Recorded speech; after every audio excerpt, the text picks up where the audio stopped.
মধ্যপ্রাচ্যের রণাঙ্গনে এখন চরম নাটকীয়তা। একদিকে মার্কিন প্রেসিডেন্ট ডোনাল্ড ট্রাম্প পাঠাচ্ছেন আরো 3,000 প্যারাট্রুপার, অন্যদিকে পাকিস্তানের মধ্যস্থতায় চলছে যুদ্ধবন্ধের জোর আলোচনা।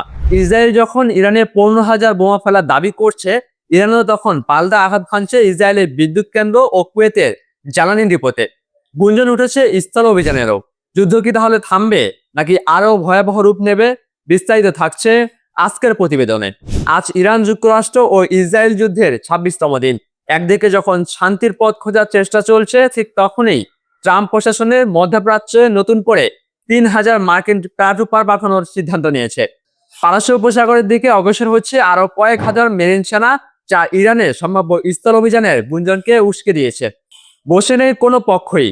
ইসরায়েল এ পর্যন্ত ইরানে 15,000 বোমা ফেলেছে। জবাবে ইরানও ইসরায়েলের হাদেরা শহরের অন্যতম বৃহৎ বিদ্যুৎ কেন্দ্রে বিধ্বংসী ক্ষেপণাস্ত্র হামলা চালিয়েছে। পাশাপাশি কুয়েত আন্তর্জাতিক বিমানবন্দরও জ্বালানি ডিপোতেও ড্রোন হামলা চালিয়েছে তেহরান। এই ধ্বংসযজ্ঞের মাঝে শুরু হয়েছে কূটনৈতিক দর কষাকষি। পাকিস্তানের মধ্যস্থতায় যুক্তরাষ্ট্রে 15 দফার একটি শান্তি প্রস্তাব পৌঁছেছে ইরানে। মার্কিন শর্তের মধ্যে রয়েছে ইরানের পারমাণবিক স্থাপনা ধ্বংস, প্রক্সি সংগঠনগুলোকে সহায়তা বন্ধ এবং হরমুজ প্রণালী উন্মুক্ত রাখা। তবে এই প্রস্তাবকে অযৌক্তিক বলে উড়িয়ে দিয়েছে তেহরান। উল্টো যুদ্ধবন্ধে 5টি কঠিন শর্ত জুড়ে দিয়েছে তারা, যার মধ্যে উল্লেখযোগ্য হলো মার্কিন সামরিক ঘাঁটি বন্ধ, হরমুজ প্রণালীর উপর ইরানের নিয়ন্ত্রণ এবং যুদ্ধের আর্থিক ক্ষতিপূরণ আদায়। এদিকে শান্তি আলোচনা গুঞ্জনে আন্তর্জাতিক বাজারে জ্বালানি তেলের দাম কিছুটা কমেছে।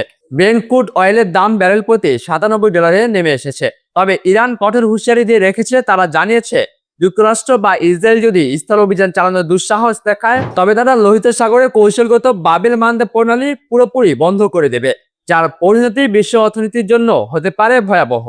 মার্কিন হাউস স্পিকার দাবি করেছেন যুদ্ধ এখন শেষের পথে, কিন্তু ইরানের কঠিন শর্ত এবং ময়দানের সামরিক উত্তেজনা বলছে অন্য কথা। সম্মানজনক কোনো চুক্তি ছাড়া এই সংঘাত সহজে থামবে না বলে মনে করছেন বিশ্লেষকরা।